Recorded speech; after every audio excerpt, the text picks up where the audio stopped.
Je suis très très content d'être là, tout simplement parce que nous avons l'honneur aujourd'hui d'avoir Rosemary Fine là avec nous. C'est une enseignante que moi je regarde de loin depuis longtemps. Elle a été fortement récompensée pour son travail sur justement la détection de fausses informations. Moi je suis informaticien. Et elle arrive à enseigner à des enfants de CM, il me semble. Et ce qui fait que les enfants de CM, ils sont plus forts que moi pour trouver les fausses informations sur Internet. Donc elle a été remerciée au niveau de la Commission européenne, au niveau de l'UNESCO. Elle a fait un gros travail et puis c'est ce qu'elle va nous présenter maintenant. Voilà, donc je vous laisse avec elle et puis elle va nous faire un petit cours, je crois. Alors, bonjour. Alors j'avais prévu 2 heures, on m'avait parlé de 2 heures, et là j'ai combien de temps? 1h30, allez. Voilà, donc j'aimerais vous apprendre plein de choses. Donc je vais... parce que je voudrais faire une présentation qui soit interactive. Je ne vais pas vous faire un cours magistral du tout. Hein. Donc, comme l'a présenté François, donc mon scénario pédagogique s'intitule Info ou Intox, comment faire la différence sur Internet et les réseaux sociaux, et ce dès l'école primaire. L'objectif, c'est d'aider les élèves à devenir des cybercitoyens éclairés qui fassent barrage aux idées racistes, haineuses, complotistes qui circulent sur la toile, et aussi aiguiser leur esprit critique pour ne pas se faire manipuler et pour apprendre à se repérer sur Internet dans cet océan d'images et d'informations. Alors j'ai mis en pratique ce scénario pédagogique depuis 2014 avec des élèves de CM1, CM2 ou de CM2 en Haute-Savoie, surtout à Taninges, mais là l'année dernière à Saint-Julien. Et c'est un travail au long cours, pas 1 ou 2 séances, c'est vraiment ou toute l'année ou toute partie de l'année. Je voudrais juste revenir sur une chose, pourquoi je me suis lancée dans cette aventure. En fait, parce que, alors, au cours de l'année 2014, je ne sais pas si tu étais là à ce moment-là, il y a eu plusieurs conseils d'école où les parents et les enseignants se posaient des questions sur les réseaux sociaux et qu'est-ce qui se passe. Et il y avait eu des échanges haineux dans les classes de CM2 qui s'échangeaient des mails très désagréables et tout. Et alors, les enseignants étaient là, se demandaient, mais comment on va faire, qu'est-ce qu'on fait? Enfin, voilà, ils étaient très démunis. Et puis, en parallèle, de mon côté, j'étais très inquiète de recevoir dans ma boîte mail et sur mon mur Facebook un nombre croissant de fausses informations. Et de la part de mon entourage. Donc, je me suis dit, mais qu'est-ce qui va advenir des jeunes générations si on se retrouve assailli par ce flot de fausses informations? Alors, je vais partir d'une de mes amies qui m'avait dit, tu sais, Rosemary, est-ce que tu connais les chemtrails? Les chemtrails, on en parlait tout à l'heure, ce sont ces traînées blanches que l'on voit dans le ciel, dans le sillage des avions. Et elle me dit, voilà, tu sais, les chemtrails, ce sont donc ce seraient des substances toxiques répandues pour nous empoisonner. Bon, d'accord, et tu as des preuves? Je dis, mais bien sûr, j'ai eu des preuves sur Internet, j'ai vu des photos et des vidéos. Alors moi, c'est pour ça que je vais commencer tout de suite par l'image, parce qu'en plus nos enfants baignent dans un océan d'images. Je vais vous demander, est-ce qu'une photo est une preuve irréfutable de la réalité? Et est-ce qu'une photo est forcément objective? Non. Ça dépend de quel point de vue déjà on la regarde. Et puis dans quel contexte? Le contexte, le point de vue, la date. L'usage? Oui. Notre envie. Ce qu'on a envie d'entendre. Oui. D'écouter, oui, absolument. Alors, je vais vous montrer une petite vidéo, mais vous allez vous arrêter à 16 secondes. Je vous ferai le stop. Hein. Ok. Regardez bien ce qui se passe. Observez bien cette petite vidéo qui a été diffusée par The Guardian. Voilà. Et après, on retournera. Qu'est-ce que vous avez vu sur les premières images? Une voiture arrive. Alors, il y a une voiture qui arrive et qu'est-ce qui se passe? Un homme s'enfuit à l'arrivée d'une voiture. Un homme s'enfuit à l'arrivée d'une voiture. Est-ce que vous Il y a pouvez une le remettre? dame tranquille. Alors, Il regardez, change de direction. change pas de qu'est-ce qu'il direction. fait là? Il court et il fait quoi?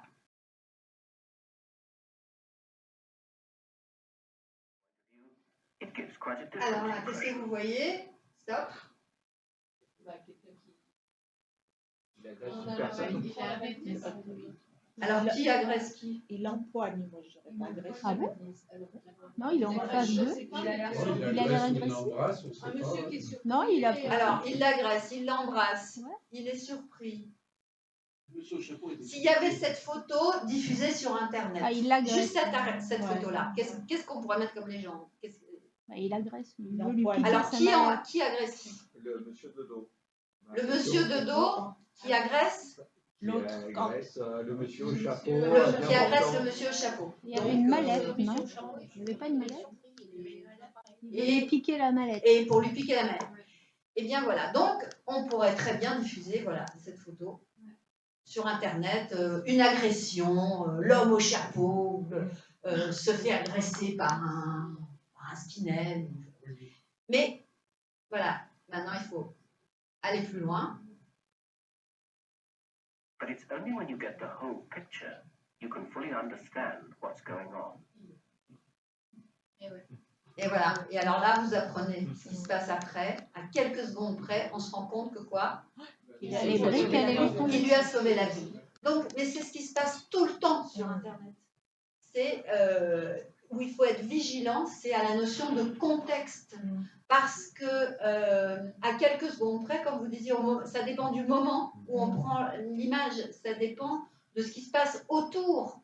Tout ce qu'on ne voit pas, tout ce qui est dans le hors-champ compte autant que ce qui est dans le champ. Et ça peut laisser libre cours à toutes sortes d'interprétations. Donc, moi, je travaille aussi avec les élèves sur la notion de contexte. Je leur dis, ben voilà, par exemple, quand j'interviens dans la classe d'Isabelle, parce qu'elle s'appelle Isabelle, je lui dis, t'es une horreur, t'as pas prévu de goûter pour la fin du cours? Si un enfant répète mes paroles en disant, la maîtresse, Rosemary, elle a traité Isabelle d'horreur et tout. Elle n'aura pas menti. Mais moi, je le disais en riant. Bon, le contexte, c'était une blague. Mais sorti de leur contexte, les mots ont un sens totalement différent. Et là, on le voit vraiment souvent en politique. Vous voyez des extraits de discours et qui font dire tout et son contraire à la personne qui les a prononcés. Donc là, je voudrais juste vous montrer une définition du mot contexte, parce que c'est difficile d'expliquer ce qu'est le contexte. Et un élève va vous donner sa définition de contexte, que je trouve très chouette. Le contexte, en fait, c'est un peu ce qui se passe autour. Par exemple, dans un carnaval, il y a une soucoupe volante en carton, on l'a pris en photo. On a l'impression que c'est une vraie soucoupe volante. Donc le contexte, c'est que c'est pendant le carnaval, en fait. Alors que des gens, ils vont se servir, ils vont changer le contexte et ça va changer complètement le sens de la photo. Ils vont dire, on l'a pris dans la zone 51, c'est une soucoupe volante vraiment d'extraterrestre. Donc, comme photo suivante, une photo est censée figer la réalité, mais en fait, il y a tellement de paramètres qui jouent, ça dépend en fait du point de vue du photographe. Où est-ce qu'il va planter sa caméra? Quel angle de vue il va choisir? Quel moment il va choisir? S'il fait beau, s'il fait mauvais temps, si la manière dont il a réglé son appareil photo, s'il met des filtres ou pas de filtres, ça donnerait une impression différente. Donc, j'ai demandé aux élèves, c'est un exercice que je fais chaque année, je demande aux élèves d'aller montrer que votre village est le plus beau village de France. que votre village est le plus laid village de France. Alors, photo suivante, on voit Taninges est le plus beau village de France, bien sûr. Il fait beau toute l'année, c'est extraordinaire. Ça, ce sont les légendes des enfants. L'eau est pure, il n'y a pas de pollution. Mais, photo suivante, voilà, Taninges est un endroit horrible où il y a des décharges nucléaires, des déchets nucléaires. Bon, voilà, donc on peut, comme je vous le disais, sur un même village ou sur donc ça, c'est un exercice très sympa à faire avec les enfants et ça ne demande aucun moyen. Je disais dans la voiture. Ensuite, de montrer que si une photo est prise, si on la prend de face ou sur le côté, ça change tout. Regardez là, par exemple, j'ai voulu montrer aux enfants que si on prend la photo de face, on a l'impression quoi? Qui sont serrés les uns derrière les autres. Alors que là, on voit qu'en fait, il y a un espace. Il y a eu des photos qui ont été comme ça détournées pendant le Covid où il y avait une distance. Vous vous souvenez, la distanciation sociale, il fallait rester à 1 mètre, plus d'1 mètre. Et il y a eu des gens qui ont dit oui, ils ne respectent pas. Mais ça dépend comment la photo est prise. Photo suivante. Et puis aussi, là, c'est une photo. Quelle est la différence? Qu'est-ce qui s'est passé là? C'est pas face profil, mais c'est en bas en haut. Donc ça s'appelle dans la photo en plongée ou en contre-plongée. Donc quand la photo elle est prise, celle-là, on a l'impression que le chien voilà, c'est un molosse, il est majestueux. Puis là, il fait petit toutou. Alors, photo suivante. En fait, j'ai fait cet exercice plusieurs fois et ça permet de travailler aussi les mathématiques, la géographie. Je l'ai fait avec cette pyramide aussi. C'est-à-dire, c'est sur travailler la notion d'échelle. Parce que là, on avait trouvé sur YouTube, par exemple, il y avait un YouTuber, Lama Fâché, qui avait parlé, je parle pour la pyramide, et après je parlerai pour qui avait raconté qu'il y avait des pyramides sur la Lune. Donc, j'avais apporté cette magnifique pyramide qui fait toute petite. Et j'avais dit, on va essayer de faire des pyramides, nous aussi, une pyramide à Taninges. Et donc, ils ont leur demandé comment on fait pour donner l'impression qu'il y a une pyramide à Taninges. Et en fait, il suffit...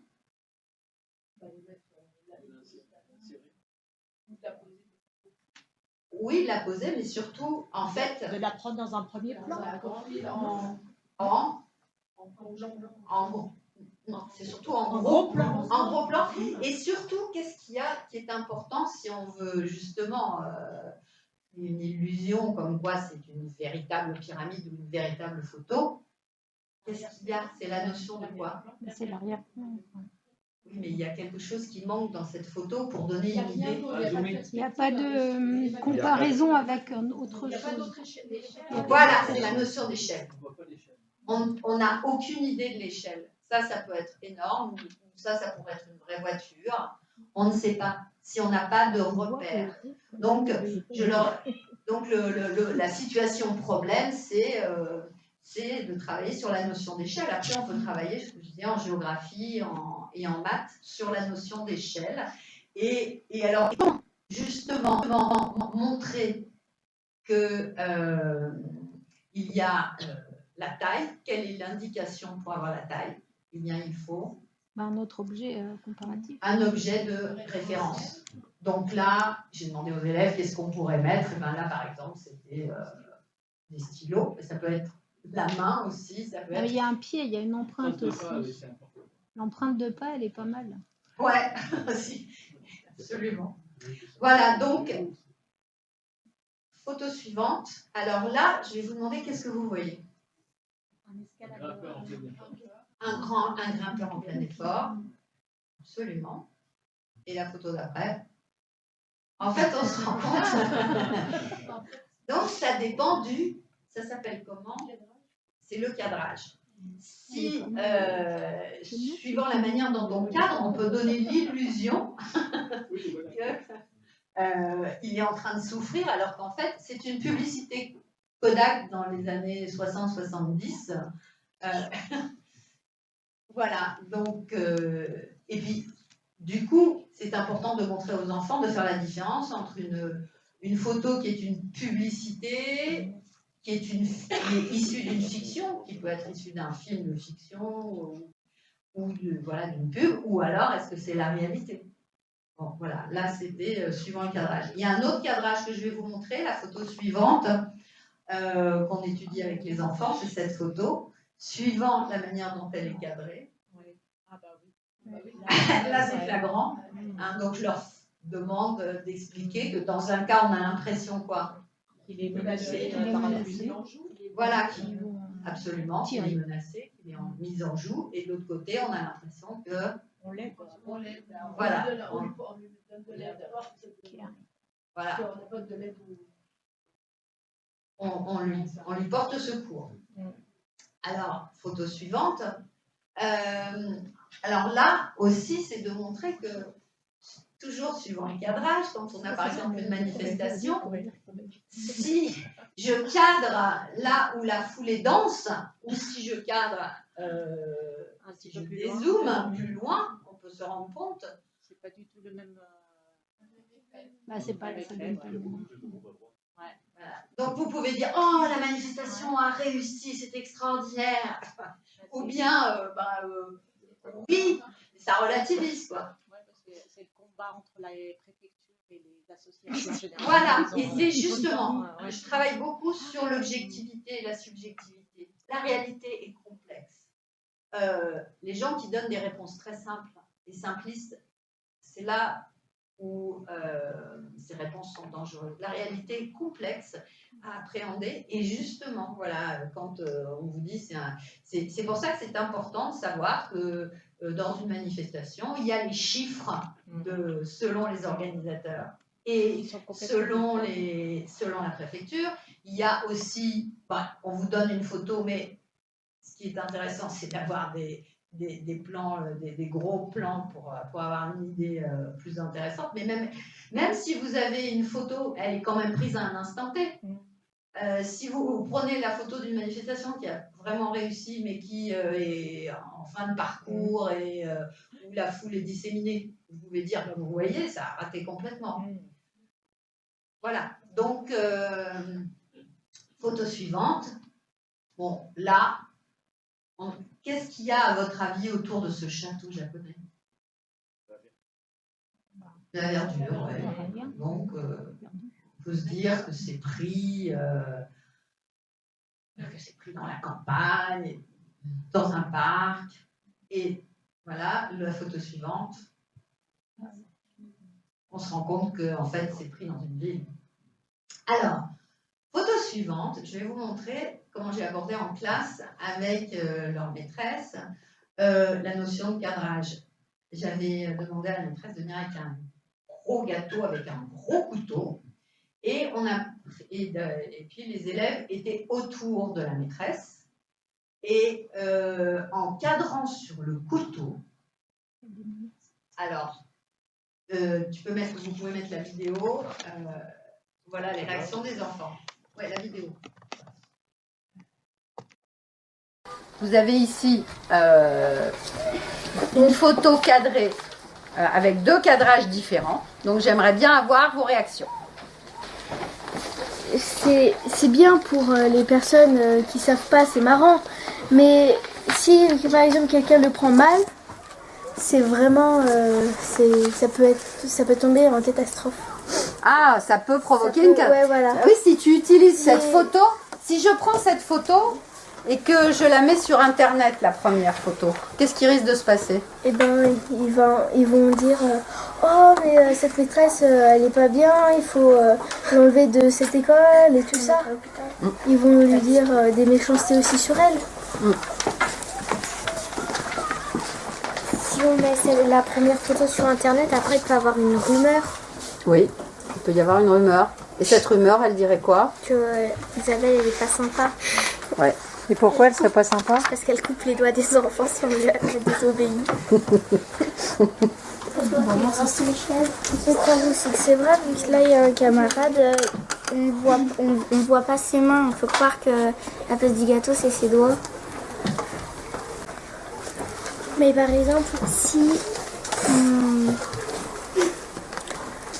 comment dire, on la met sur internet et que après on croit que c'est vrai, on peut aller porter plainte et ça peut...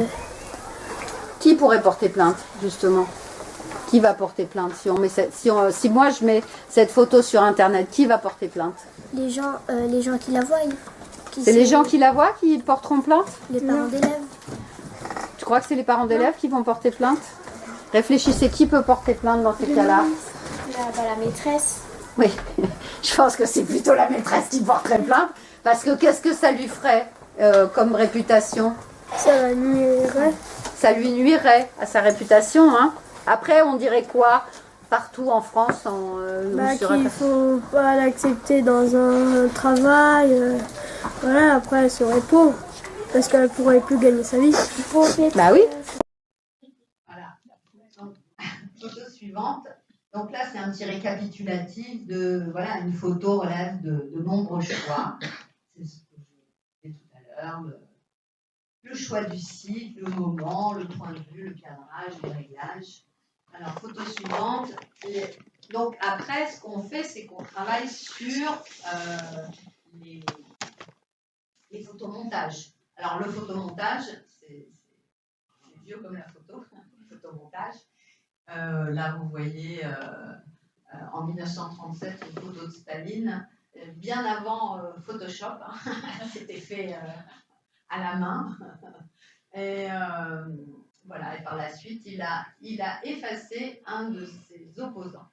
Alors, photo suivante. En fait, je ne vais pas m'apesantir, je ne vous passerai pas la vidéo parce qu'on n'a pas le temps, mais c'est une petite vidéo d'1 minute qui est très bien faite, de Dove Evolution, où on voit une jeune femme qui n'est pas maquillée, et voilà, on la voit avant et après. Mais il s'est passé... Elle est maquillée, mais en plus, après, elle a été photoshopée. Donc, les enfants voient les outils, la palette pour tout de suite, et ils voient comment on peut allonger le cou, réduire les oreilles, agrandir les yeux, enfin, faire des choses incroyables. Photo suivante, non, ça, c'est la vidéo qu'on ne verra pas. Et photo suivante. Voilà, alors là... Donc, ça nous permet aussi de travailler sur les filtres des applis, vous savez, sur Snapchat et tout, et avoir une discussion avec les enfants. Parce qu'il y a des enfants qui utilisent ces filtres et qui sont accros à leur image qui est complètement faussée. Et c'est dangereux quand même parce que ça leur donne une image faussée de la réalité. Et pour s'accepter eux-mêmes, et du coup, il y a ce qu'on appelle des dysmorphophobies. C'est des enfants, des ados, qui sont atteints de troubles parce qu'ils n'acceptent pas leur vraie image, puisqu'ils veulent ressembler à cette espèce de clone virtuel. Voilà, donc ça brouille la distinction entre la réalité et la fiction. Suivante.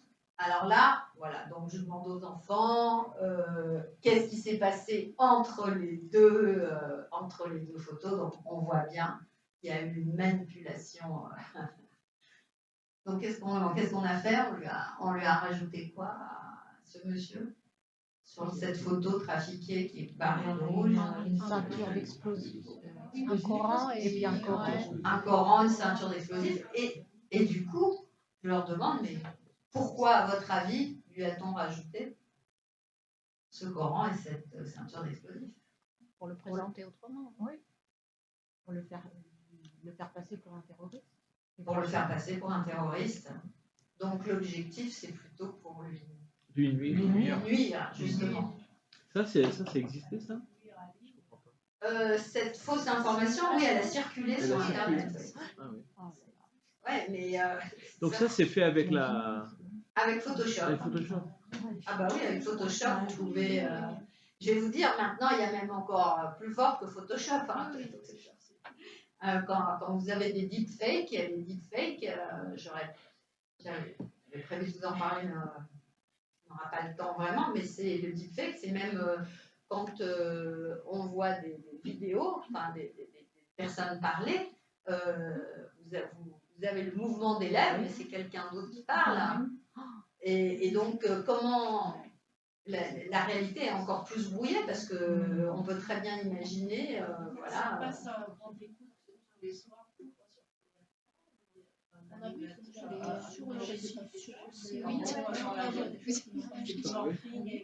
Alors c'est du morphing effectivement, mais c'est de plus en plus sophistiqué, et c'est tellement sophistiqué que c'est vraiment très troublant. Il faut vraiment des outils très puissants, c'est de l'intelligence artificielle.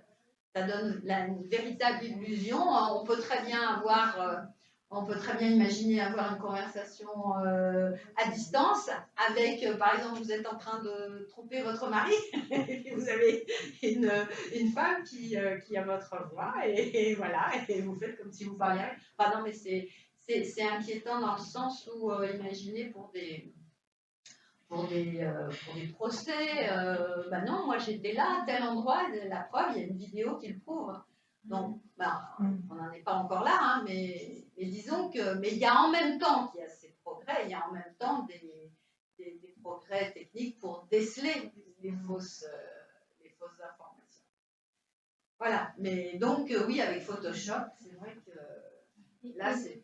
Et des progrès techniques pour déceler les fausses informations, on y a accès ou c'est que les pros? Alors pour le deepfake, pour l'instant c'est plutôt les pros, hein, que les pros.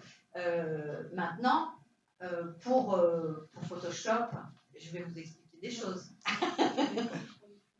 Alors, photo suivante. Là, vous voyez, on avait fait un article avec les élèves, comme quoi notre école, parce qu'on a abordé les articles parodiques, les médias parodiques, comme quoi notre école allait être rasée et à la place, il y aurait un hôtel 5 étoiles. Donc, il y a une graphiste qui a inséré le Grand Budapest Hotel de Wes Anderson. Donc, ils ont pu interviewer la graphiste qui avait fait le photomontage et se rendre compte, ah oui, c'est une professionnelle qui a fait le montage et qui leur a expliqué voilà, comment elle insérait et comment après elle jouait. C'est pas seulement couper-coller, mais c'est aussi jouer sur les couleurs pour que ça fasse plus réaliste, pour que ça s'estompe. Photo suivante. Donc là c'est justement, ça c'est un montage Photoshop grossier. Donc là, ça permet de parler aux enfants de la perspective, de l'importance des erreurs, de bien regarder les erreurs de perspective, de bien regarder s'il n'y a pas l'impression justement qu'il y a des éléments qui flottent dans une photo. Les photos suivantes, donc là vous allez voir, ça c'était en fin d'année au moment de la remise de leur diplôme, ils ont analysé cette photo mais en quelques secondes et vous allez écouter parce qu'ils étaient filmés à ce moment-là, c'est pour ça que j'ai gardé. Voilà. Alors, qu'est-ce que vous pensez de cette image? C'est toute récente. C'est faux parce qu'on voit que l'homme qui est en bleu avec une pelle, on dirait qu'il vole. Enfin, le pied n'est pas bien posé sur la marche. On dirait que son pied il est coupé en deux. C'est parfait. C'est parfait. Tu sais qu'il y a un journaliste de RTL qui s'est fait avoir par cette image. Absolument, je te félicite. Vraiment. Du premier coup. Tu vois, c'est la première fois qu'ils visionnent cette image. Ils ont trouvé tout de suite. Bah alors là, félicitations. Alors, moi, je sais pas si j'aurais deviné tout de suite. Parce qu'il y a eu des attaques à cause des supporters d'un match de foot. Et en plus, on pourrait y croire. Mais surtout aussi là. Là, le 17. Vas-y, va montrer. Donc là, on voit que le 17, là, ça rentre. Et là, on voit que c'est derrière. Carrément, là, la jambe, elle est par-dessus. Là, on voit que c'est devant. Et là, on voit que c'est derrière. Ici, là, il a la main derrière que là. Enfin, ici, normalement, enfin, lui, il a pas la main sur l'épaule du... Et surtout, là, si le bras, il serait au même niveau que les autres, et ben... on verrait un peu entre les jambes du bonhomme. Ouais, il passerait là. Ouais. Dis, vous êtes trop fort pour voir les images. Voilà, ça vous montre qu'en fait, il faut savoir analyser les détails de l'image. Vous voyez comme ils sont forts. Ouais, mais en même temps, là, il est un peu grossier le Il y montage. a bien Oui, quelqu'un qui oui. s'est fait avoir. Tu l'as dit, oui. tu vois pas. Ah oui, il y a un journaliste d'Antenne 2 qui s'est fait avoir, hein, et ça a circulé. Il y a eu beaucoup de gens qui se sont fait avoir. Il y a des montages beaucoup plus grossiers qui circulent sur Internet et les gens se font avoir. Hein. Mais après, ils ont. Si tu regardes Il y a un vite, problème de discernement aussi, là. Enfin, Oui, bien sûr. Mais c'est parce qu'il faut prendre, en fait, du temps pour s'arrêter, pour réfléchir. Alors, la photo suivante, en fait, on va passer, que ce soit celle-là ou celle d'après, c'est le même problème. Ce sont des photos d'enfants, on voit des enfants qui sont malheureux et tout. Alors, se méfier justement de ces photos, parce que cette photo, elle peut être tirée d'un film de fiction, et d'ailleurs c'est le cas, puisque c'est soi-disant une photo qui a été filmée pendant la guerre en Ukraine, alors qu'en fait elle a été tournée dans un film de fiction 4 ans avant. Donc voilà, je vais vous montrer comment les élèves abordent cette image. Elle expliquait qu'il y a une photo d'une fille et ils ont menti sur la date et le lieu, de quand ils l'ont fait et où ils l'ont fait. Donc ils ont dit qu'elle a été faite en Ukraine pendant la guerre et en fait c'était pas du tout vrai, c'était en Australie, ils l'ont fait en Australie et c'était même avant la guerre en Ukraine. À votre avis, on utilise des images d'enfants dans des films, des photos. Pour que ça fasse encore plus pitié et que les gens ils croient que c'est encore pire si c'est des enfants ou des adultes. Donc on veut toucher quoi? Le cœur. Le cœur. Très bien. Alors on fait clic droit, on va sur copier l'adresse de l'image. Bon, c'est fait. Maintenant on va dans un nouvel onglet, on marque Google Images.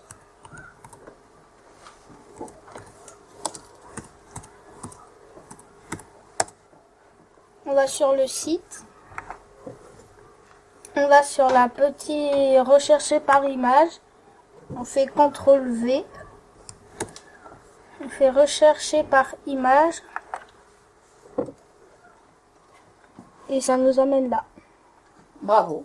En fait, il y a des outils qui nous permettent de vérifier les informations et notamment, ça s'appelle la recherche d'images inversée. Il y a Google Images, hein, il y a TinEye aussi, T-I-N.E-Y-E. Et c'est très simple, c'est très très simple. Il suffit de télécharger l'image dans Google Images. Vous avez la petite caméra, et je vous l'explique, le mode d'emploi.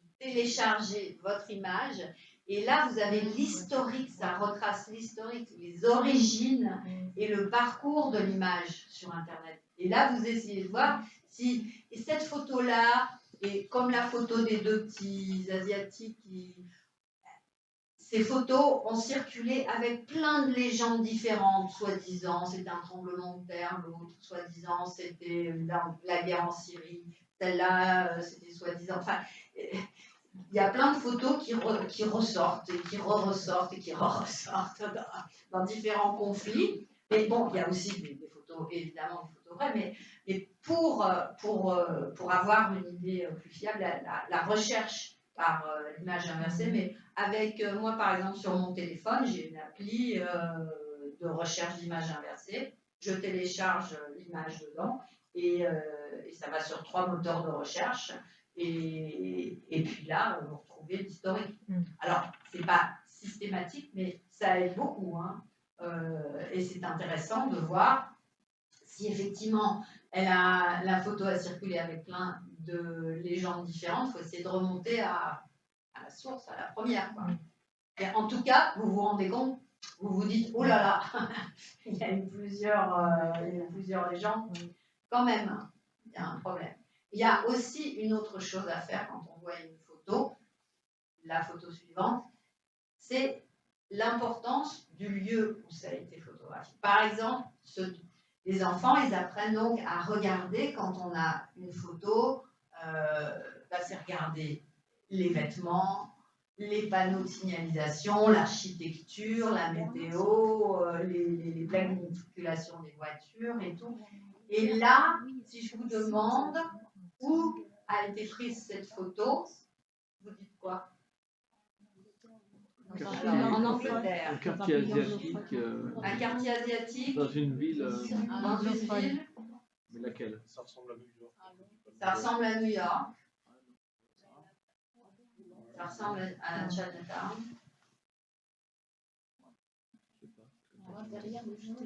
Ah, c'est peut-être. Ah oui, j'ai pas eu de panneau. Alors souvent les enfants disent ah bah c'est au Japon, c'est en Chine. Non, c'est One Way, c'est en Angleterre. Mais après, sur le moment ils disent c'est la Chine et tout, puis après ils réfléchissent, ils disent non mais ça pourrait être ailleurs. Puis il y a Mortgage Banker. Oui, c'est un quartier chinois dans une ville anglophone. Un quartier chinois dans une ville anglophone déjà. Ouais, c'est ça. Et alors, si vous regardez bien un détail, vous saurez exactement. C'est parce que c'est écrit. Il y a quelque chose qui vous mène à autre chose. Il y a un indice à chercher. Vous voyez les escaliers pour passer dans. Ah, l'escalier de secours. Les plaques d'immatriculation. On ne voit pas les plaques là. Alors, je vais vous aider parce qu'on n'a pas beaucoup de temps, mais c'est en fait ici il y a écrit une adresse, il y a écrit 20 Bowery. Et qu'est-ce que vous faites si vous avez 20 Bowery pour savoir? Eh ben, on cherche sur Google Maps. On cherche sur Google Maps et Street View. Après, vous avez voilà. Et donc, c'est très utile pour essayer de repérer. Mais on ne la voit pas, hein, l'adresse que vous avez. Ici, 20 il y a écrit 20 Bowery. D'accord, la photo. Quand je vous dis qu'il faut regarder les détails, c'est ça qui est rigolo avec les enfants, c'est que ce sont comme des petits web détectives. Là, Voilà. Donc, voilà, ne pas hésiter pour identifier un lieu à utiliser. Donc, vous avez des outils numériques comme ça, gratuits et très simples à utiliser sur Internet. Et c'est vous qui l'ont fait. Oui, voilà. C'est ça.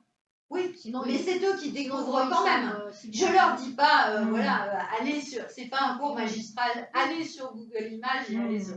Ils découvrent d'abord les indices et après, et puis de fil en aiguille, ils trouvent même Google Maps, ils connaissent, hein, ils ont compris. Il n'y a que Google Images, effectivement, les moteurs de recherche inversés, ça je leur ai dit, je leur ai dit et montré. D'ailleurs, après c'est les enfants qui se font les démos entre eux pour apprendre, pour vérifier. Là, ouais, voilà, donc on peut mentir sur l'histoire d'une photo, où, quand, comment, pourquoi, par qui elle a été prise, et où, quand, comment, pourquoi, par qui elle a été diffusée. Donc c'est pour ça, et s'il y a un des paramètres qui est faux, c'est une fausse information. Le site que vous avez dit, la TinEye et Google Images. TinEye, T-I-N, plus loin, E-Y-E. Mais Google Images, c'est... Voilà. Et puis je vous dis sur Image Reverse Search sur vos téléphones, vous avez des applis qui les font pour vous. Vous avez juste à télécharger l'image. Vous faites une capture d'écran, mais même dans une vidéo, vous vous posez une question, vous pouvez faire une capture écran dans une vidéo et puis la passer dans Google Images ou pour voir éventuellement s'ils voient d'où ça vient. Mais c'est que pour les images, les articles ou les choses comme ça. Non, mais ça on verra après. Là je suis sur l'image. C'est mon chapitre image là. Mais vous parce aurez que... la suite après. Et voilà. Alors là je vais vous donner la réponse pour aller. Ouais. Donc, photo qui est censée avoir été prise le 14 novembre 2015 au lendemain des attentats. Non, il n'y avait pas le Covid. Non, en 2015, il n'y avait pas le Covid. Mais il y a un indice qui prouve que... Voilà, bravo. Les arbres sont verts, en novembre, c'est pas possible. Ouais. Mais ça, est-ce que c'est pas parce que les journalistes ils utilisent des banques images pour... Alors, Pour illustrer leurs articles, etc. Oui, non, mais bien sûr. Mais ce qui se passe aussi sur les réseaux sociaux, c'est qu'il y a des particuliers qui vont reprendre des vieilles photos aussi, et ces images vont être détournées avec d'autres légendes. C'est surtout ça, c'est raconter des histoires sur la légende. Alors là, maintenant, je vais vous poser une colle. Photo suivante. Voilà. Cette photo a été postée sur Internet le samedi 2 mars 2019 avec comme légende chapeau bas les gilets jaunes de Bordeaux. Alors, la méthodologie pour observer une image. Alors, premièrement, observation. Bon. Premièrement, est-ce que ça vous semble crédible? Non. Pourquoi ce serait pas crédible? Alors, les arbres, qu'est-ce qu'il y a pour les arbres? On dirait qu'ils ont été posés à faire. Oui. Il n'y a pas de mont à Bordeaux. Alors, il n'y a pas de montagne à Bordeaux. Ça, c'est une première chose. Ça ressemble pas à l'architecture. C'est pas l'architecture de Bordeaux. Ça, c'est pour quelqu'un qui connaît Bordeaux. La lumière rouge s'est déjà allumée parce que vous connaissez. Mais si on ne connaît pas Bordeaux, est-ce que, si on vous parle de gilets jaunes, pourquoi pas? Il y a du jaune. Oui, mais ils sont mis en jaune. Il n'y a pas beaucoup de jaune. Oh, quand même, si, il y a pas mal de jaune. C'est plutôt des t-shirts. Oui. C'est plutôt des t-shirts et pas des gilets. Sur la date, justement, le 2 mars, là je vous ai mis sur la voie avec la photo d'avant. Voilà, les arbres sont verts, sont trop verts pour le 2 mars. Alors, donc on observe une photo, on se demande, on observe les détails, on regarde, est-ce que ça vous semble crédible? Là, on a déjà une petite lumière rouge allumée, mais pourquoi pas? Admettons, pourquoi pas? On va se poser la deuxième question, c'est la source. Qui a posté et sur quel site? C'est sur Facebook, et qui l'a posté? En fait, c'est quelqu'un mais qui est flouté ou c'est un pseudo. C'est flouté mais c'est un pseudo. Si c'est quelqu'un qui a un pseudo, est-ce que c'est une source fiable? Non, parce qu'un pseudo, ça peut être n'importe qui. Ça peut être un expert, ça peut être quelqu'un qui était là ce jour-là, mais ça peut être n'importe qui. C'est une blague. Un pseudo, on fait attention. Une fois qu'on a regardé la source de l'information, on essaye sur une photo de voir croiser l'information, de voir essayer de voir remonter dans le passé, faire une enquête sur l'image. Donc là, on utilise Google Images. Voilà. Et avec Google Images, là, je peux vous dire, vous trouvez des informations qui vous disent que ce n'est absolument pas un rassemblement des Gilets jaunes, mais c'est en fait un rassemblement de supporters d'un club, d'un club de rugby, d'une finale de rugby, et ça c'est à Clermont. Ah, c'est la place jaune. Et c'est la place jaune. Voilà. Et puis après, quand vous voyez sur Google Images cette information-là, vous allez taper, vous vérifiez si effectivement il ne s'est pas trompé, mais c'est sur des sites, sur des vrais sites avec des journaux fiables. Et puis là, sur la photo suivante, celle d'après, voilà.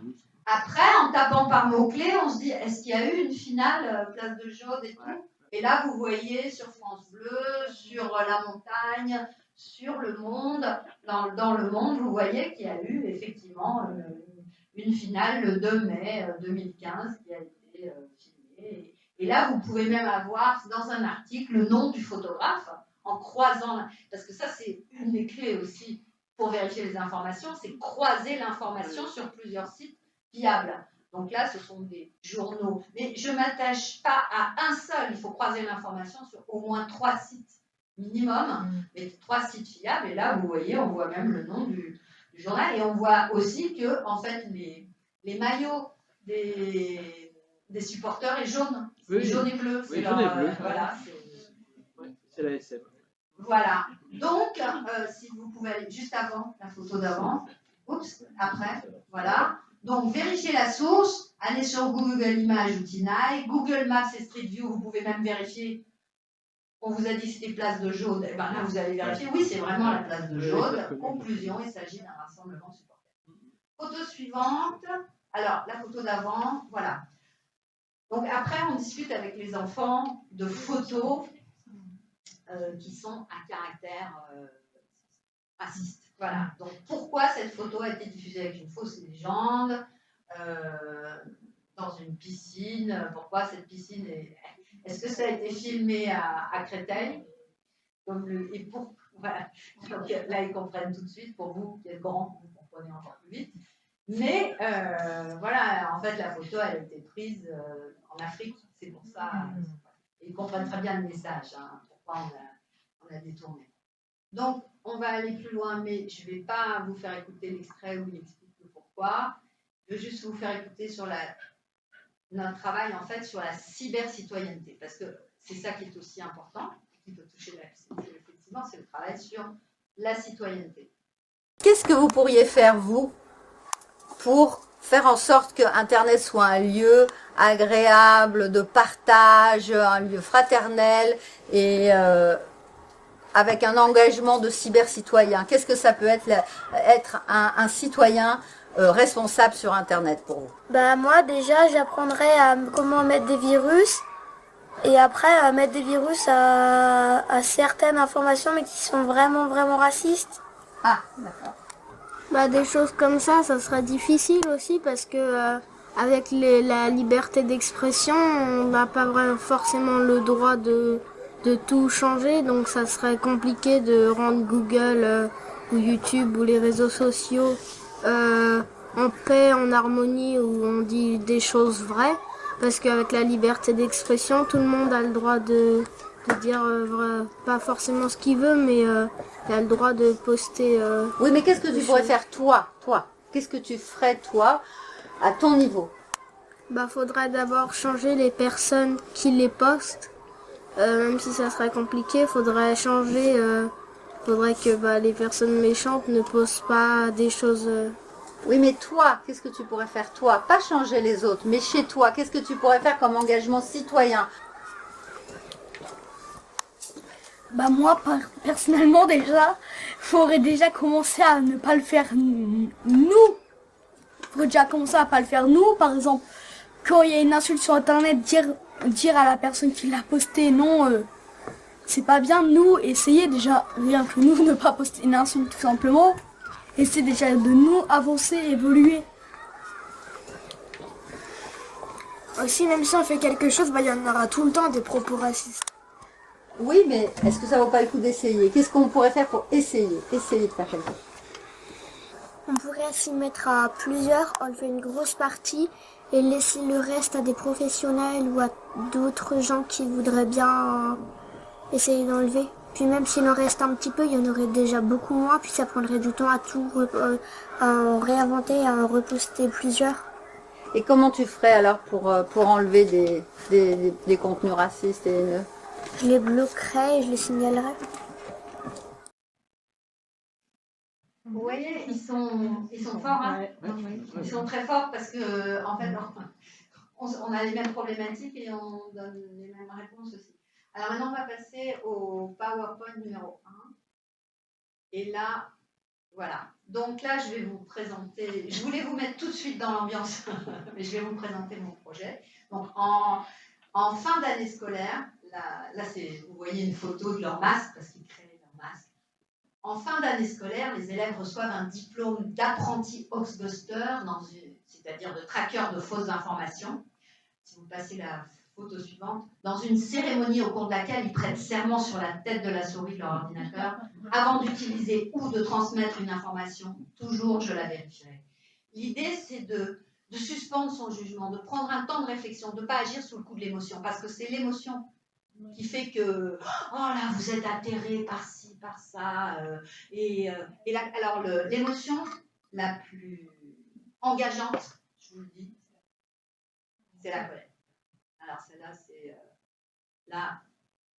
c'est irrésistible. Ouais, j'ai partagé parce que c'est vraiment injuste. Ouais. Alors ça c'est bien vrai parce que Nous, dans mon travail, en fait, ils s'amusent à nous envoyer des tests de phishing, là. Et je retourne de vacances, moi, lundi, et j'ai un phishing qui dit « Ah, vous avez utilisé votre ordinateur professionnel ce week-end à titre personnel. Donc, nanana. » Je dis « Mais qu'est-ce que c'est? J'ai bossé tout le week-end. J'ai bossé tout le week-end pour je vais cliquer sur le truc, et c'était un phishing. Parce que ça m'a énervé. J'ai dit « Mais alors que j'avais bossé... tout le week-end, et vraiment je me suis laissé avoir. Mais oui, mais dans les neurosciences. Et après, allez refaire la formation training anti-phishing. Les neurosciences. Va gérer tes émotions. Là, les ça marche, neurosciences ça ont va étudié vraiment marché. les émotions et ils ont dit voilà. Oui. La colère. Ah là, la colère. Il faut se méfier Qu'est-ce que vraiment. c'est que ce truc-là? Et j'ai cliqué, j'ai dit ah, tu t'es fait avoir. Et voilà. Donc, prendre un temps avant de cliquer, vous ne devriez pas. Ils l'ont essayé. Alors, en retour de vacances, je fais attention. Quand j'ai des choses, j'ai dit. Voilà, ne jamais cliquer sous le coup de l'émotion. Prends un temps de réflexion. 21 secondes. D'après les neurosciences, c'est 21 secondes. Ah, je ne sais pas que la vague descende. Et aussi réfléchir. Parce que c'est ça aussi, se poser des questions. Il y a plein de questions à se poser. Et l'idée, c'est pas tant d'imposer une étiquette vrai ou faux, parce que ça, on ne peut pas savoir, mais plutôt de se demander quel degré de confiance on peut accorder à une information. De toute façon, on ne peut pas vérifier toutes les informations qui circulent devant nous, c'est juste celles qu'on va repartager ou qu'on va utiliser quand les enfants font un exposé. Vous devez vérifier, croiser l'information, vous devez être très très vigilant sur la vérification de l'information. Si c'est des choses qui vous passent sous le nez, bon bah voilà, ça passe. Mais il y a des informations, avant de les utiliser, avant de les partager, il faut les vérifier. Voilà, c'est le message du serment de la souris. Voilà la remise des diplômes, l'image suivante. Alors, en première partie de l'année, mais une très grosse première partie de l'année, on travaille avant de travailler sur qu'est-ce qu'une fausse information, on va travailler sur qu'est-ce qu'une information d'abord. Et notamment, travailler sur la publicité, la différence entre publicité et rédactionnel. Donc, ils vont faire un article sur un même produit. Voilà, on va regarder.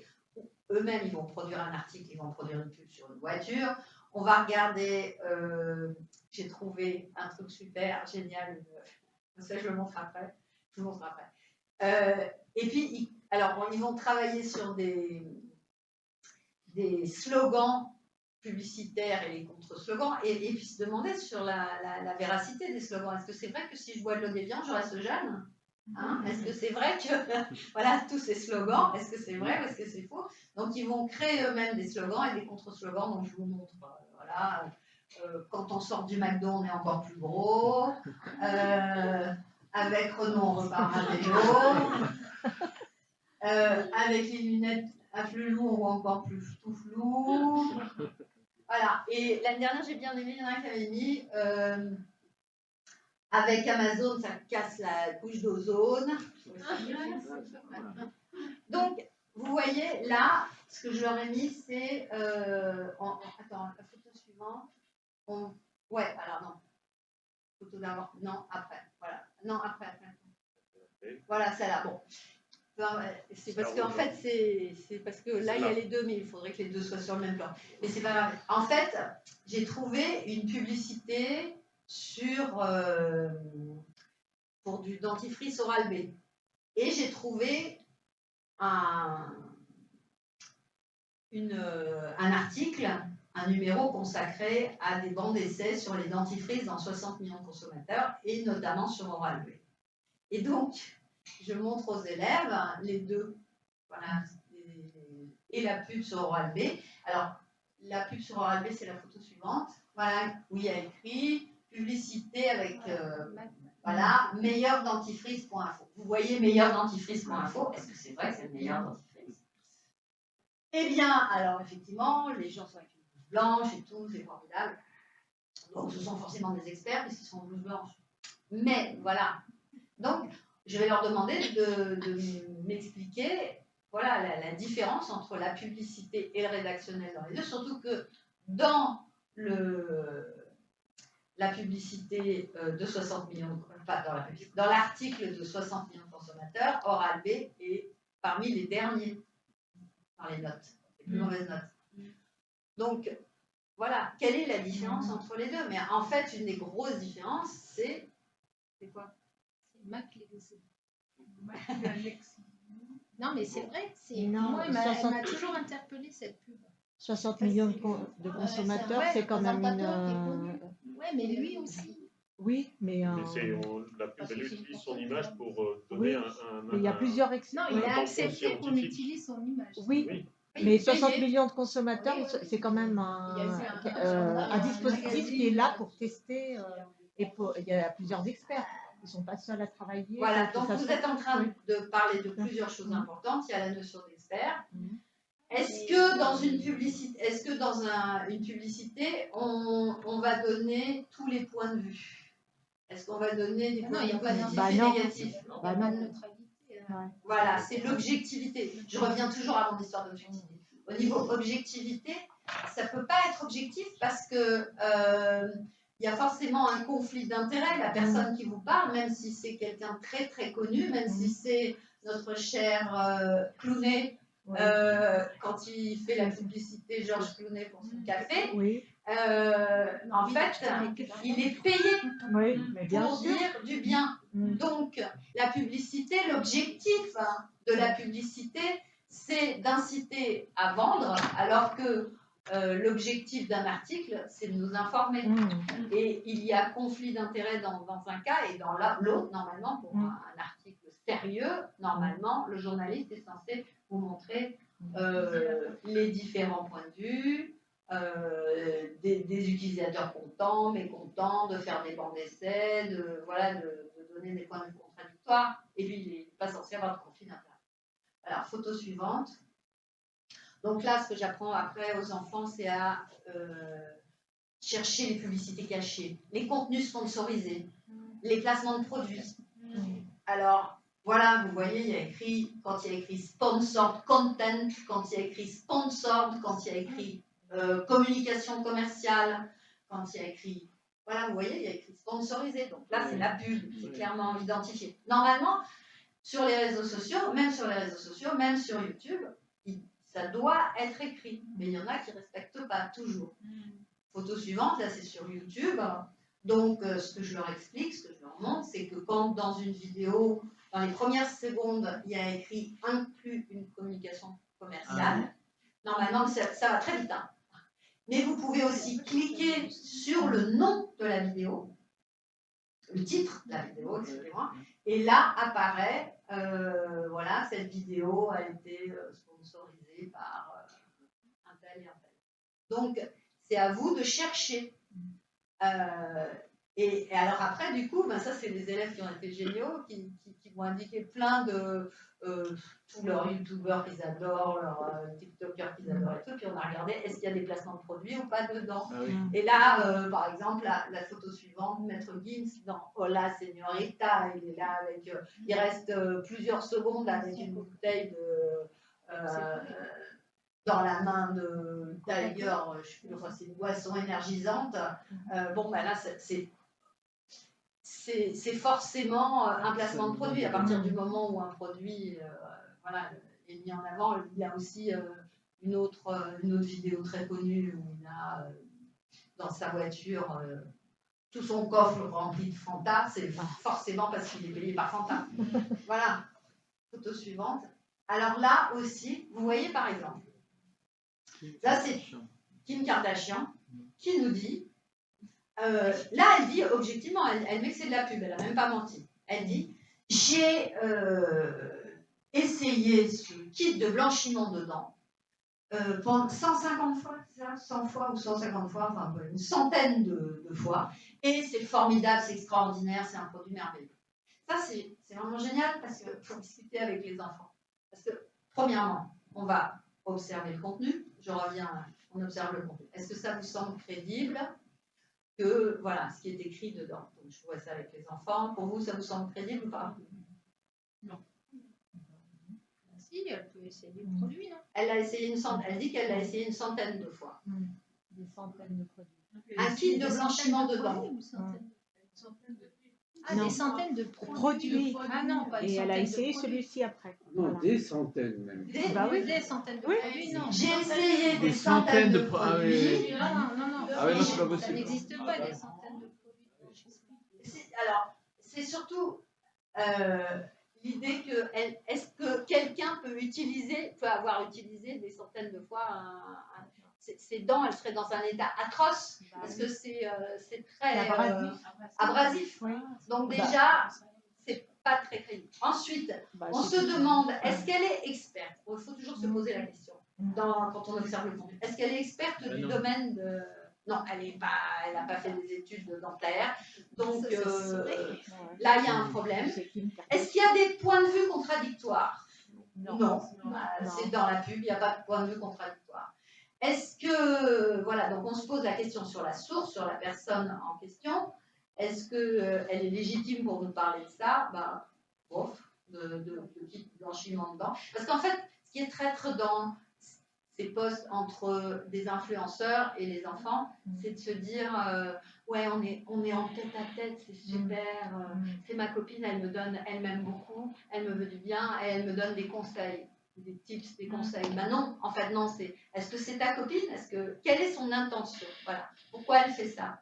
Est-ce qu'à ton avis c'est pour ton bien? Ben, en fait, peut-être qu'elle te veut du bien, mais aussi il y a conflit d'intérêts. Donc elle est payée pour dire que c'est bien.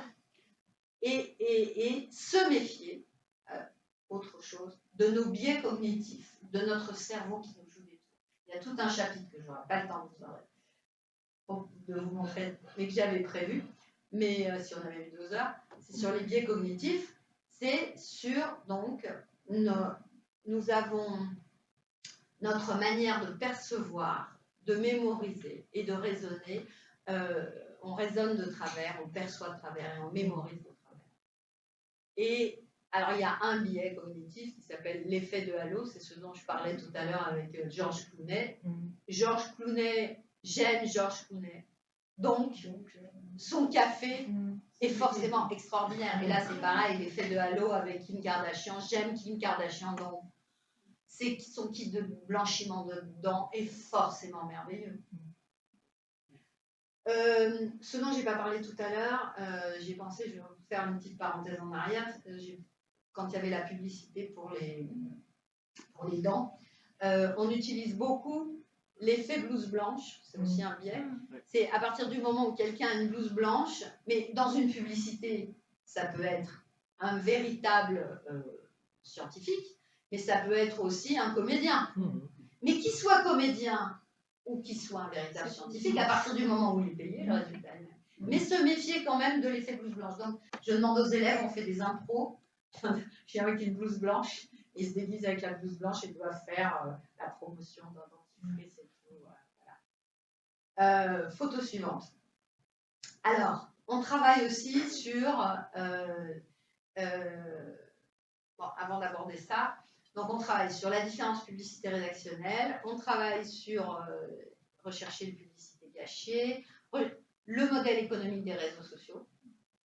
Donc on a travaillé sur les influenceurs parce que en fait, qu'est-ce que cherchent les GAFA, les grandes entreprises du numérique? C'est à ce qu'on reste scotché le plus longtemps possible sur nos écrans pour pouvoir nous diffuser le plus possible de publicités ciblées.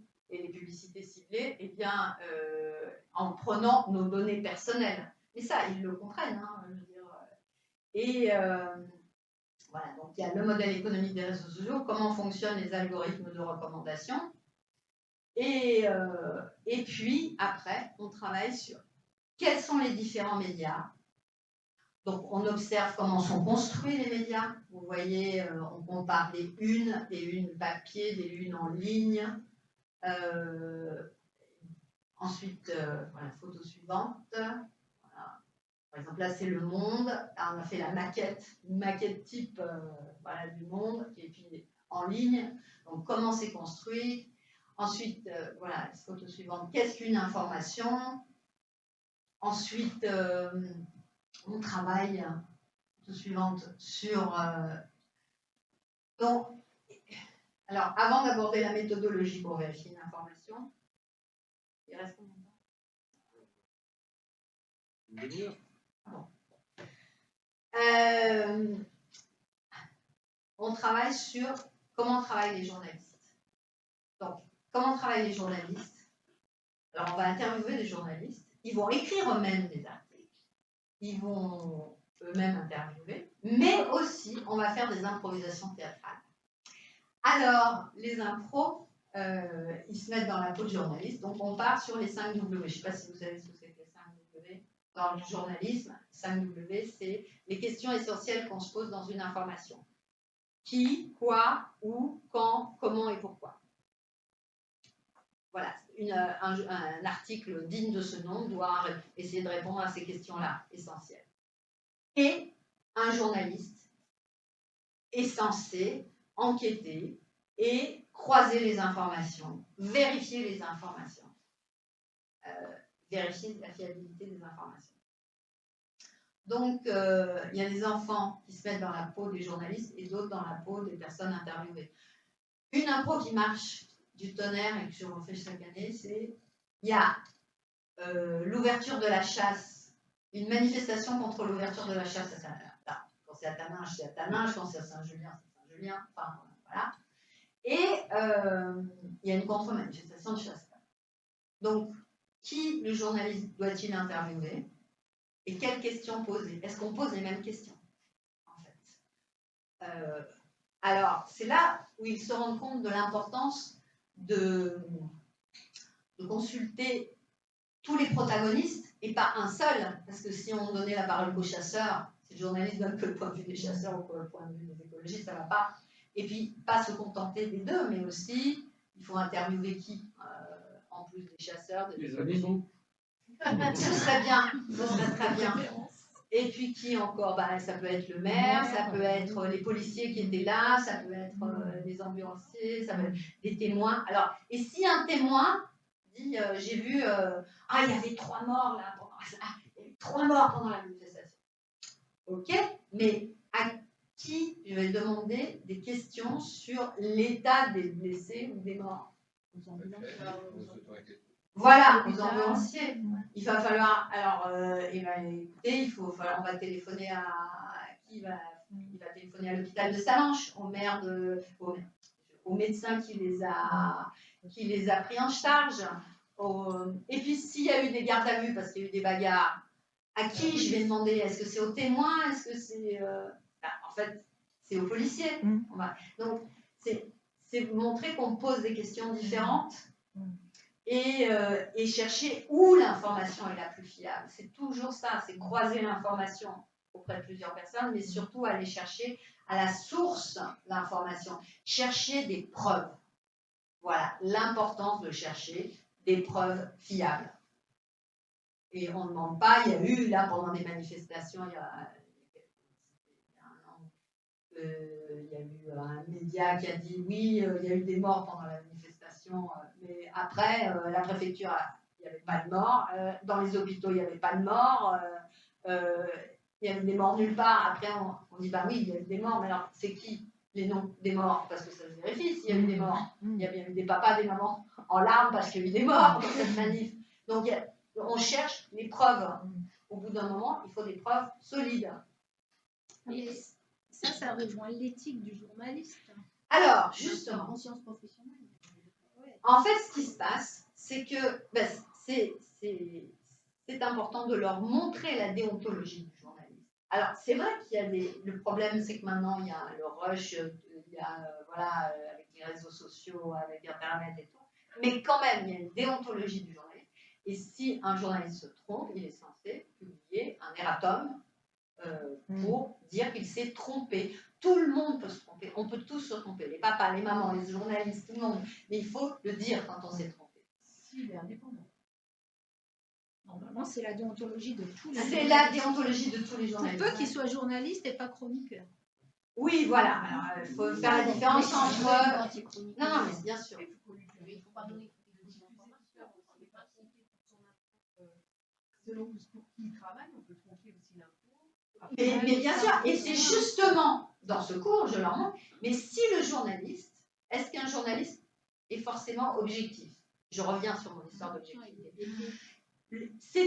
l'objectivité est un idéal, mais ce qu'il faut chercher, c'est l'honnêteté, parce que le journaliste, il a ses goûts, il a ses préférences, et si lui-même il est chasseur, et puis on est tous soumis, tous, à nos biais de confirmation. Ça, c'est un biais cognitif qu'on a, qui est terrible.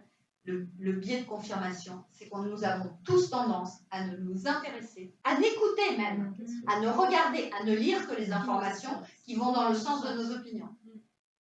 Donc, voilà, c'est prendre conscience que, eh ben, là, il y a des lignes éditoriales dans les journaux. Si vous lisez évidemment Libération, l'Humanité, ou si vous lisez Le Figaro, vous ne trouverez pas la même chose. D'où l'intérêt et l'importance de croiser l'information, de faire l'effort d'aller lire des informations dans des journaux qui ne pensent pas comme vous. Hein, de ne pas se contenter, voilà. Et alors, il y a une chose, ça s'appelle la dissonance cognitive, c'est dur de lire des informations qui ne vont pas dans le sens de nos opinions, ça fait mal, mais ça fait du bien, parce que c'est important. Et comme ça, en plus, vous brouillez les algorithmes des moteurs de recherche, comme ça, ils vous cernent moins bien, ils ne sauront pas qui vous êtes, ce que vous pensez, parce que vous allez regarder à droite et à gauche, et pas regarder uniquement dans une direction. Et puis, des fois, on peut se tromper, un parti politique ou un journal peut se tromper, ou on peut être trop biaisé par rapport, voilà, trop partisan. D'où l'importance de croiser les informations sur plusieurs sites. Mais il y a quelque chose qui gêne encore plus sur l'information. C'est la dictature de l'immédiat qui empêche de vérifier quoi que ce soit. Voilà, il y a la dictature de l'immédiat, il y a aussi le fait que des médias appartiennent à des grands groupes et tout. Mais il n'empêche que les journalistes ont quand même une déontologie. Franchement, on crache sur eux et tout, mais franchement, il y a des journalistes qui travaillent sérieusement, qui essayent de faire sérieusement leur boulot. Mais justement, même si j'ai confiance, par exemple, au Monde, et ben même malgré tout, je vais vérifier les informations. Et il y a une nouvelle catégorie de rubriques maintenant, c'est les fact-checkers, les vérificateurs d'informations. Que ce soit dans le Monde, dans l'idée, il y en a plein qui ont. Et maintenant, moi, ce que je fais, c'est que je dis aux enfants, croisez l'information, mais avec les fact-checkers. Pas seulement, je ne me contente pas de croiser l'information sur un site de fact-checking, mais sur plusieurs. Et s'il y a 3 sites de fact-checking qui vous disent que c'est faux, là, c'est bon. Alors, donc, la première chose dans les clés du Hofbuster, c'est vérifier le contenu. Donc, vérifier le contenu, ça veut dire, vous vous posez la question, est-ce que ça me semble crédible? Est-ce que le contenu me semble crédible? Est-ce qu'il y a bien les 5, où, quand, quoi, qui, comment? Est-ce que l'information est complète? Est-ce que ce sont des experts dans leur domaine qui s'expriment? Parce que, je veux dire, si c'est, par exemple, c'est un problème de dents et que c'est un géologue qui s'exprime, c'est peut-être un expert, mais il n'a rien à voir là-dedans. Donc, expert dans son domaine. Est-ce qu'il y a, toujours dans l'observation du contenu, des points de vue contradictoires? Est-ce qu'on donne la parole aux gens qui sont opposés à ce qui est dit? Est-ce que ça repose donc sur des preuves solides? Et quelles sont ces preuves? Ensuite, enquêter sur la source et la date de publication. Dès qu'on ment sur la date, c'est ce que je vous disais, si on vous met des informations, des photos ou des choses qui se passent sur un conflit d'il y a 3, 4, 5 ans, c'est censé être aujourd'hui, déjà c'est faux. Donc, donc, enquêter sur la source. Alors, enquêter sur la source, on va le faire tout à l'heure sur un autre. Et je vais vous montrer. Il y a aussi, quand on enquête sur la source, c'est d'où vient l'information. Vous allez aller, il y a une rubrique qui s'appelle « Mention légale, qui sommes-nous à propos ?» Quand vous avez une publication et vous tapez, voilà. On va passer tout de suite à un exemple, comme ça vous allez concrètement voir. Voilà, là c'est le Gorafi. Hein. Le Gorafi, on ne connaît pas et tout, mais si vous allez vous tapez « à propos le Gorafi », et ben vous verrez qu'il y a écrit que c'est un journal parodique qui ne publie que des informations humoristiques. Donc quand on enquête sur la source, on peut aller dans mention légale à propos, qui sommes-nous.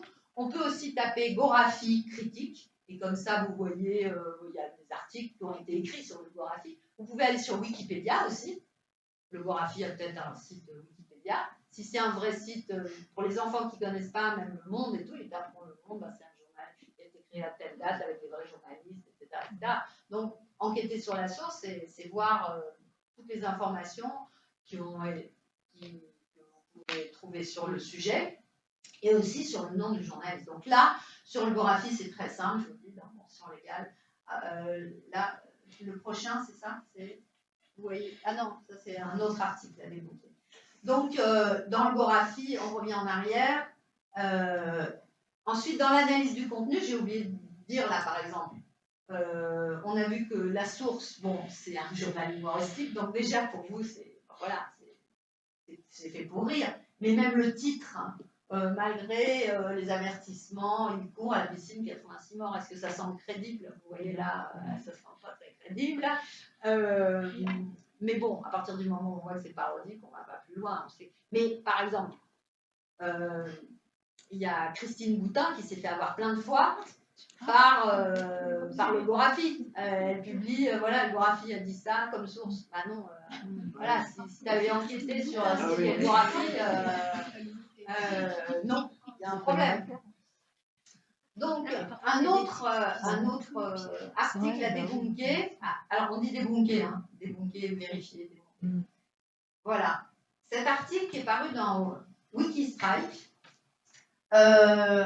Bon, le titre, voilà, c'est ça. L'application Stop Covid aurait été téléchargée dans tous les smartphones, dans tous les téléphones qui sont vendus. Voilà. Et à votre insu. Vous avez forcément, et évidemment, il y a une puce pour vous espionner, etc. Donc, alors, vous vous posez la question sur le contenu, est-ce que ça a l'air crédible? Bah, je sais pas. Enfin, si vous détestez le gouvernement, vous allez me dire, oh, peut-être que c'est vrai. Mais bon, est-ce que ça repose sur des preuves tangibles? Toujours dans ma observation du contenu. En fait, si on lit le texte, vous vous rendrez compte que, en fait, ça repose juste sur le témoignage d'une certaine Nicole. C'est Nicole qui dit. Nicole. Ok.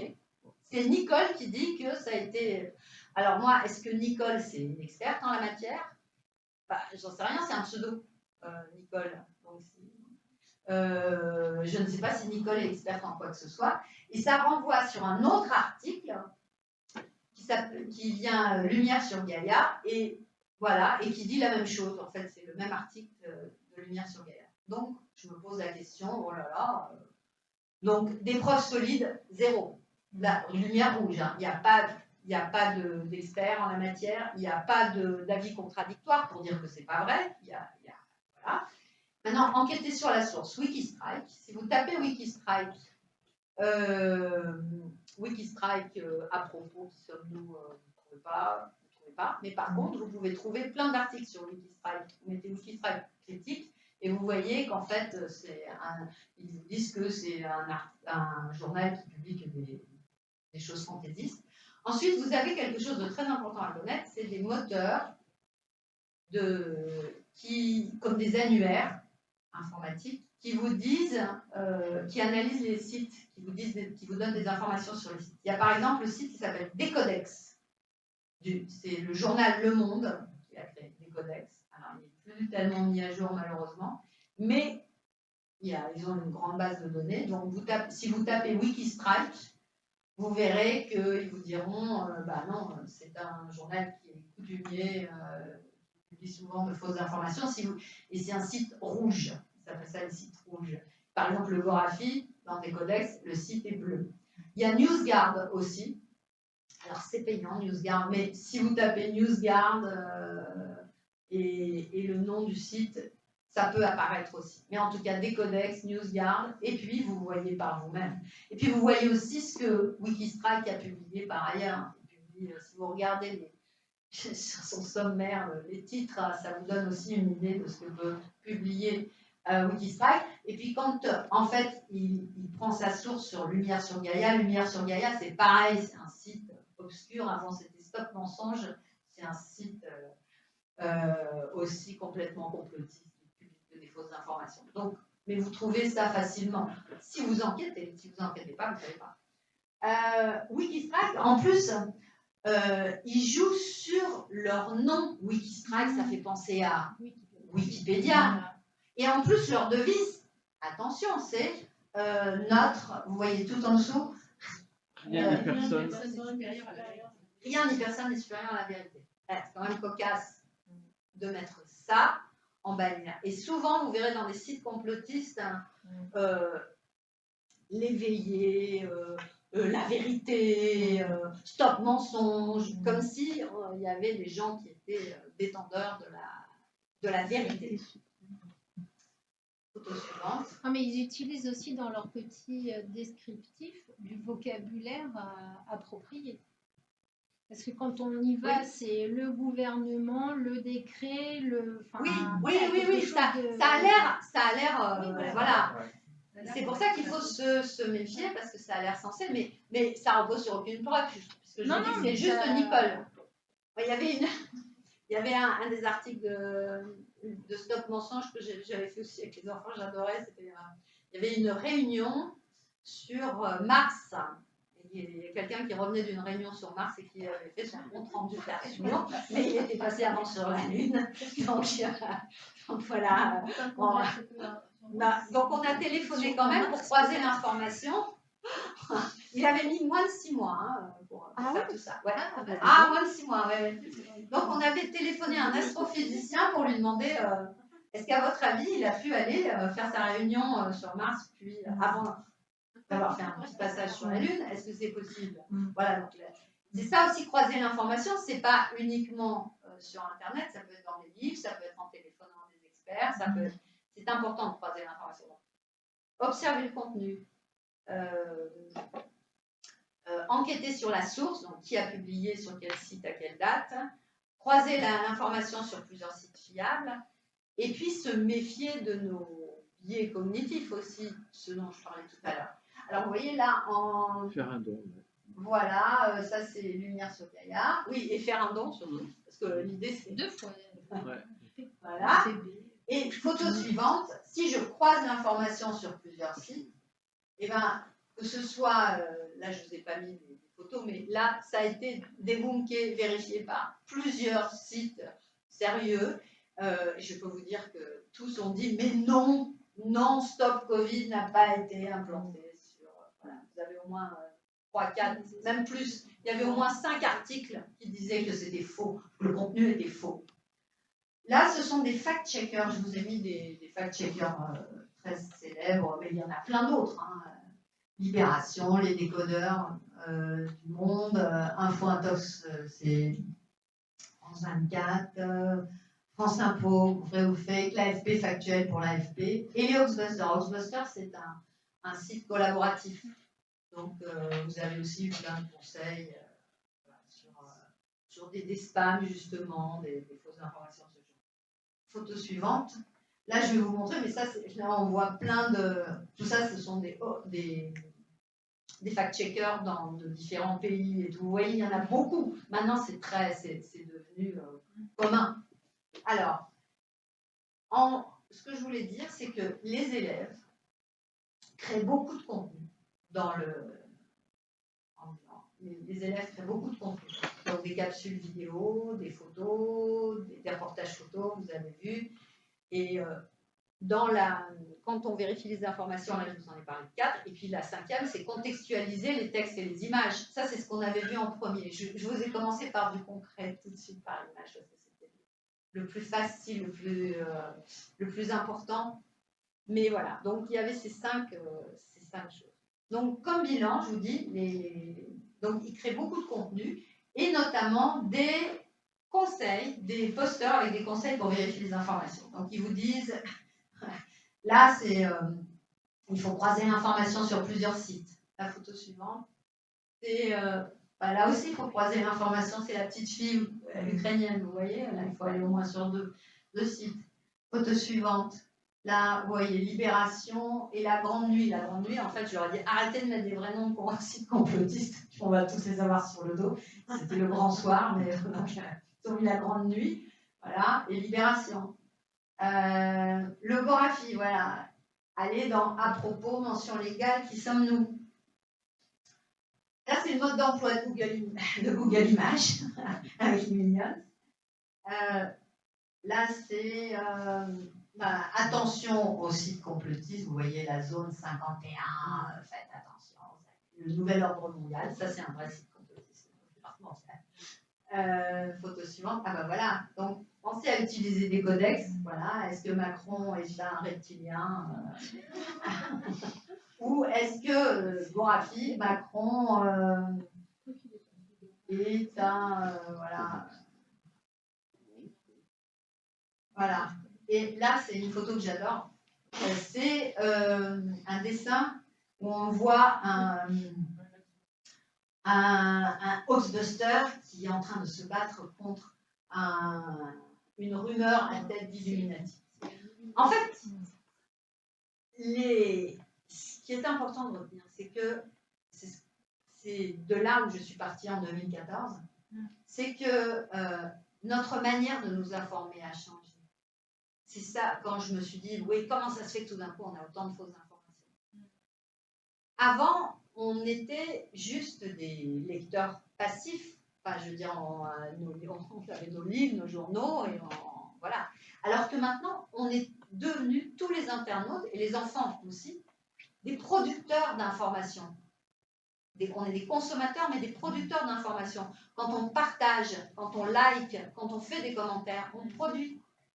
Et à partir de ce moment-là, il me semble important d'apprendre à vérifier les informations, à l'instar des journalistes, alors de manière certes beaucoup moins approfondie, parce que ce n'est pas possible de vérifier de manière aussi approfondie, mais quand même un minimum.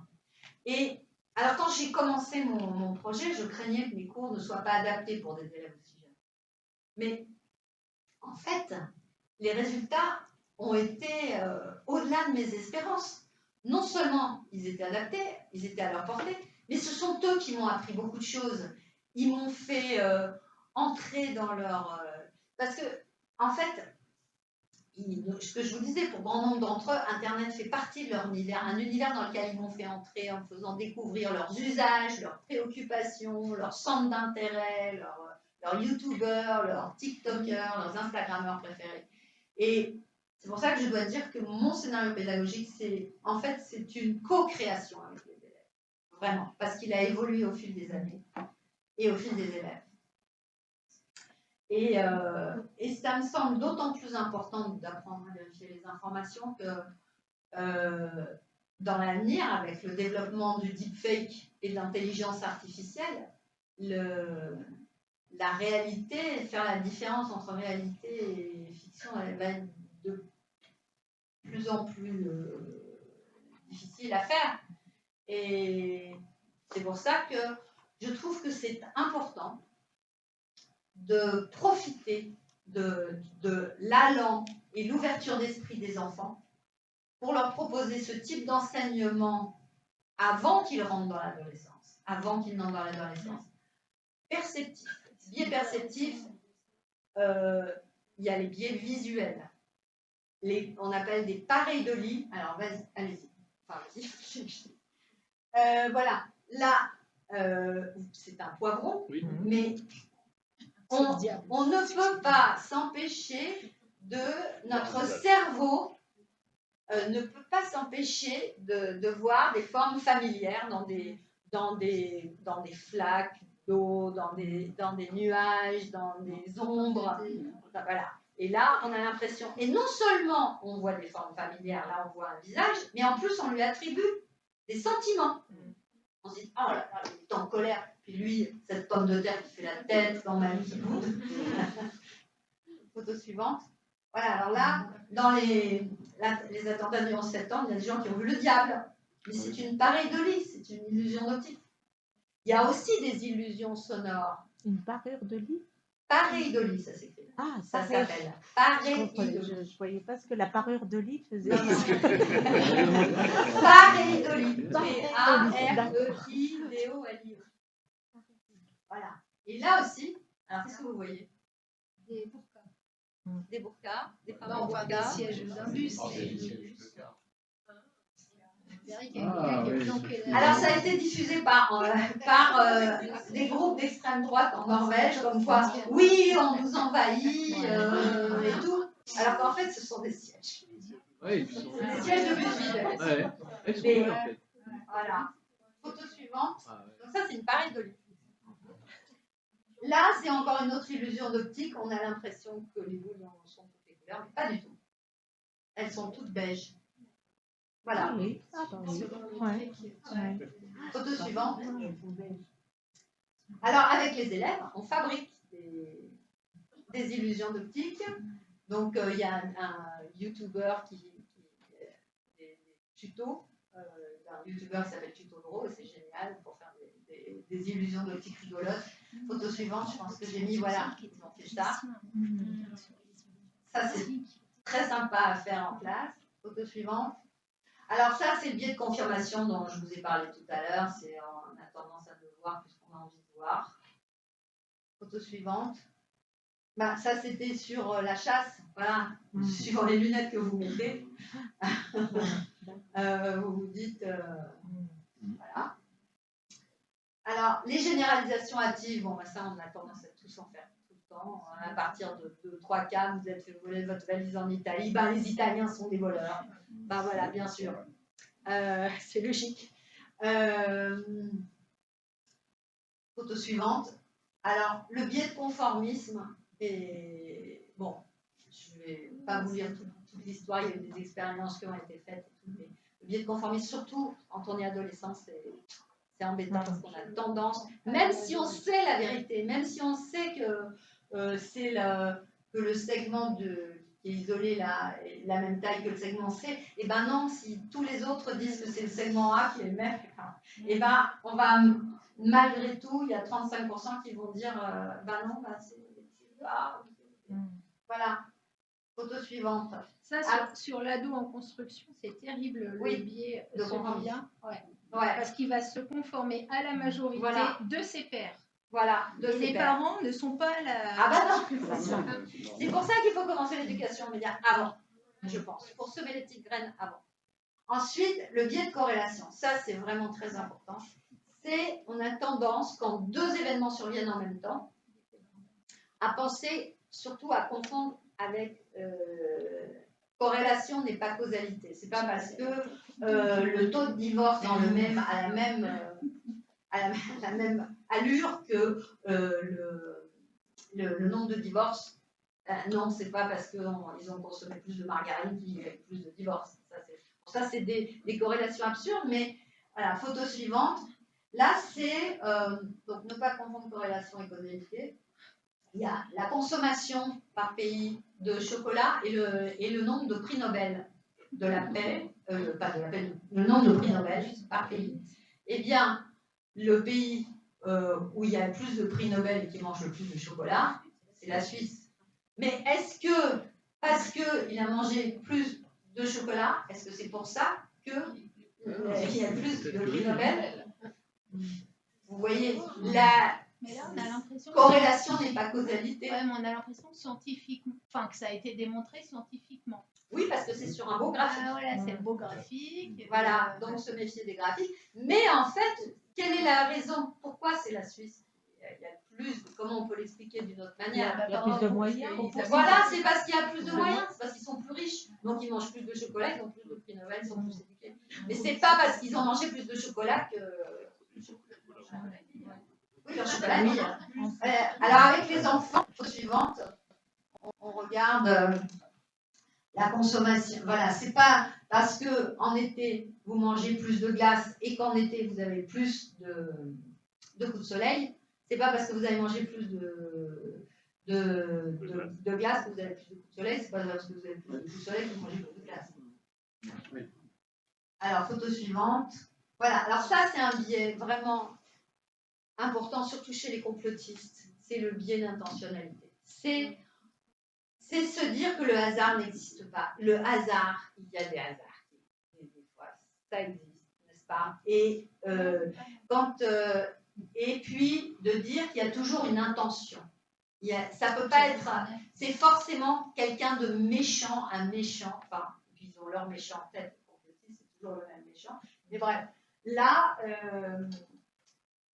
ils ont imaginé que l'incendie était forcément criminel. Ça ne pouvait pas être un accident. Bah si, ça est. Jusqu'à maintenant, les enquêtes, toute l'enquête a prouvé que c'était un accident. Et pour les complotistes, ce qu'ils ont dit quand ils ont vu la forme là-haut, ils ont dit, bah, vous voyez bien la preuve. C'est la preuve qu'il y avait un incendiaire. Mais en fait, non, ce n'est pas un incendiaire, c'était une statue. Voilà. Photo suivante. Données chiffrées et sondages, ben oui. En fait, ce qui est très important dans un sondage, c'est hyper important, c'est la taille de l'échantillon. Si vous parlez d'un échantillon de 5 personnes ou 10 personnes, c'est pas la même chose que quand on regarde les preuves, quand je vous parlais de preuves solides, il y a ce qu'on appelle la pyramide des preuves. La pyramide des preuves, c'est se demander est-ce que la preuve repose, est-ce que c'est sur le témoignage d'une personne, de plusieurs personnes, est-ce que c'est un expert qui s'exprime, est-ce que ce sont plusieurs experts dans leur domaine qui s'expriment, est-ce que ça repose sur une enquête ou est-ce que ça repose sur plusieurs enquêtes avec des échantillons larges, ou alors tout en haut, la crème, c'est est-ce que c'est le consensus scientifique. Le consensus scientifique, c'est... Alors, il y a rarement 100%, c'est plutôt 95, mais même sur la Terre plate, tout ça, il y aura toujours des farfelus qui vont vous dire que la Terre n'est pas plate, qu'on n'a pas marché sur la ligne, voilà. Mais il y a le consensus scientifique à un moment. Et c'est pour ça que c'est important de connaître, de comprendre comment, quelle est la démarche scientifique, comment on fait des expérimentations. Ça, c'est les profs de sciences doivent absolument, et même déjà en primaire, nous expliquer que, en fait, une expérimentation scientifique, il y a le double aveugle, on expérimente sur un groupe, et puis un groupe qui a le produit, un groupe qui n'a pas le produit. Et puis voilà, c'est expliquer comment ça marche. C'est pas parce que Tartampion a essayé dans son coin son médicament miracle, il va dire oui, ça marche. Bah oui, c'est la bonne foi, ou sur un échantillon de 3-4 personnes ou de 16 personnes, ça va pas, c'est pas comme ça que ça marche. Un médicament, on ne sait qu'il est fiable quand il aura été expérimenté en double aveugle et dans de très nombreux sondages et expérimentations. Donc, et la représentativité d'échantillons et comment sont présentées les données. Il y a plein de fois, les données sont présentées de manière complètement farfelue. Voilà. Et je pense que la photo suivante, est-ce que vous avez mis... Bon, si on est au bout, il y a un autre biais qui est important, c'est le biais d'attribution. C'est en fait, on a tendance à se dire, si j'ai réussi, c'est grâce à moi. Si vous avez réussi, c'est parce que vous avez de la chance. Par contre, si j'ai raté, et ben, j'ai pas eu de chance. J'ai vraiment pas eu de chance. Hein? Mais par contre, toi, c'est de ta faute si t'as raté. Hein. Voilà. Et vous avez fait ça comment, le biais de... Alors, il y avait aussi un chapitre sur la vidéo. Il y avait aussi un chapitre sur... D'intentionnalité. Non. Le dernier. Oui, vous l'avez appelé comment? D'attribution. Ah, le biais d'attribution. Il y avait aussi un chapitre sur le complotisme. Il y avait un chapitre sur la vidéo parce que je vous ai fait que l'image. Mais on n'a pas le temps. On n'a pas le temps. Voilà. Merci beaucoup. Merci beaucoup.